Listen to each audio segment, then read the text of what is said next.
Hai kabeh. Layanan analitis ing tutul karo sampeyan guru markets. Ayo miwiti karo sawetara informasi ringkesan babagan perusahaan. Yen sampeyan kasengsem, sampeyan bisa sijine taruhan mandeg.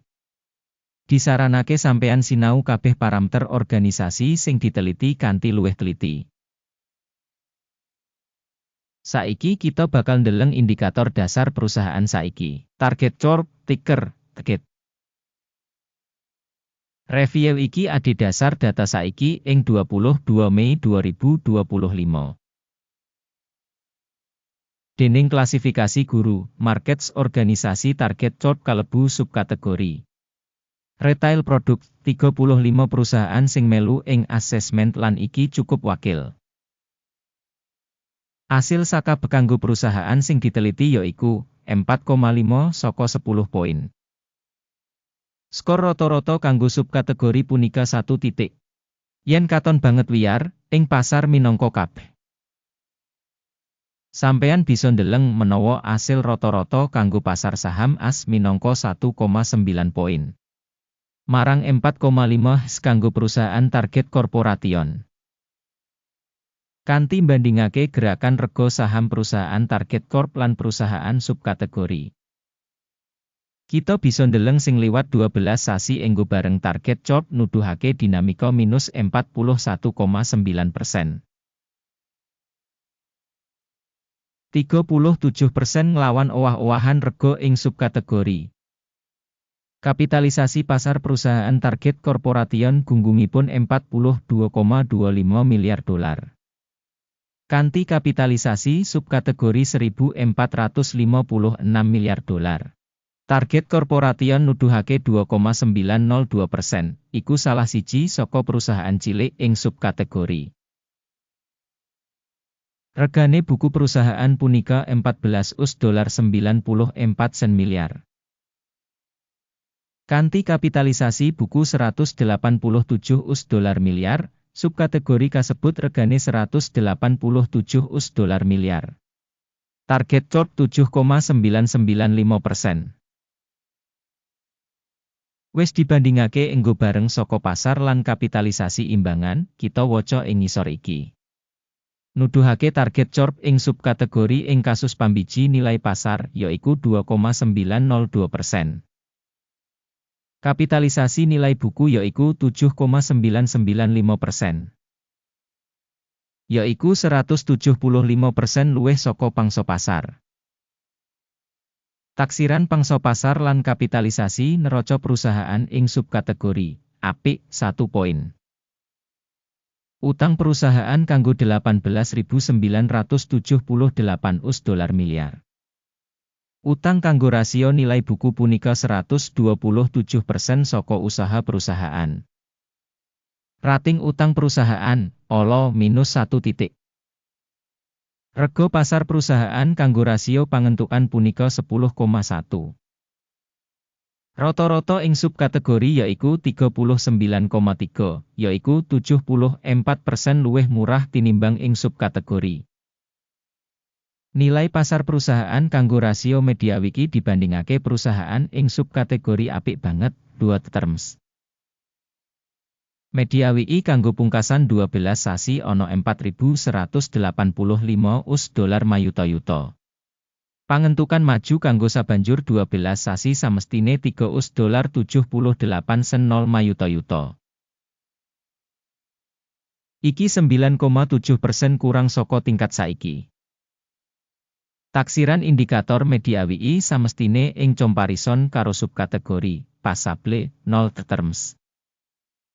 Rasio regane kanggo revenue perusahaan yaiku 0,4. Rata-rata ing subkategori 160% luwih murah tinimbang rata-rata subkategori.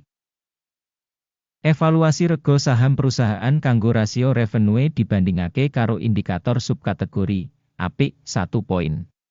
Revenue kanggo pungkasan 12 sasi ana $105.870 mayuta-yuta. Revenue nerusake kanggo sabanjur 12 sasi wis provisionali kira-kira ing $95.63 miliar. Lan iki 10% kurang saka ing wayahe saiki. Evaluasi indikator volume penjualan masa depan sing digambarake dibandingake karo indikator ing subkategori passable 0 poin. Marginality punika 3,9% karo rata-rata ing subkategori 2,4%. Prabdan antarane rata-rata subkategori lan kinerja perusahaan punika 1,5%. Asesmen untung dibandingake karo pratandha perusahaan ing subkategori apik 0,5 terms. Bagian perusahaan ing jumlah karyawan ing subkategori punika 11,079%. Iki 282% luwih saka nuduhake kapitalisasi pasar. Jumlah ibu kutha pasar saben pegawai perusahaan padha karo $96.000. Dene kanggo subkategori yaiku $367.000. Prabdan antarane rata-rata subkategori lan kinerja perusahaan punika 73,8%.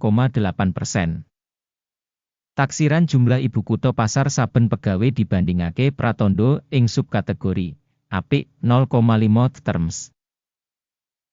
Volume bati saben karyawan perusahaan yaiku $9.500.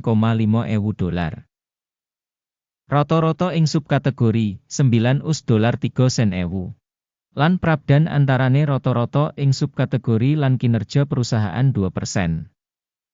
Evaluasi bati saben karyawan dibandingake karo indikator perusahaan ing subkategori apik 0,5 poin. Sales perusahaan saben pegawai $241.000.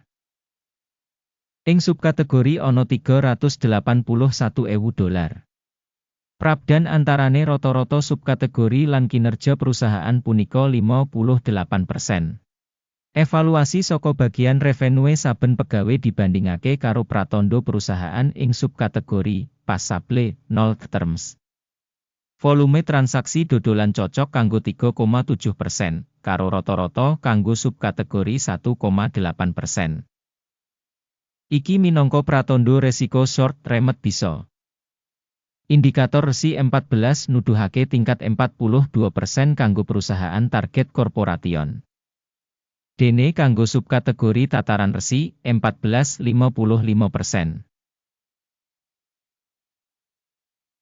Rega saham nyoto perusahaan punika watara $93.02. Target rega konsensus kanggo saham perusahaan udakara $110. Dinamika rega saiki lan ramalan konsensus padha karo kira-kira 19%. Ayo kang katon ing tabel pesenan, kasedhiya kanggo sampeyan, link ing komentar pinned. Tabel pesenan ngemot kabeh pancasan digawe mangsa iki, dening informasi lan sistem referensi, Guru Markets. Akses menyang meja pesenan pancen free lan buka, link ing komentar pinned. Minangka asil saka analisis securities target corporation. Sistem informasi lan referensi penilaian Guru Markets kaputusan ing ngisor iki digawe. Ojo mbukak pesenan, amarga video kasebut minangka ringkesan. Matur nuwun kanthi sanget kanggo nonton video iki lan gunakake sistem informasi Guru Markets.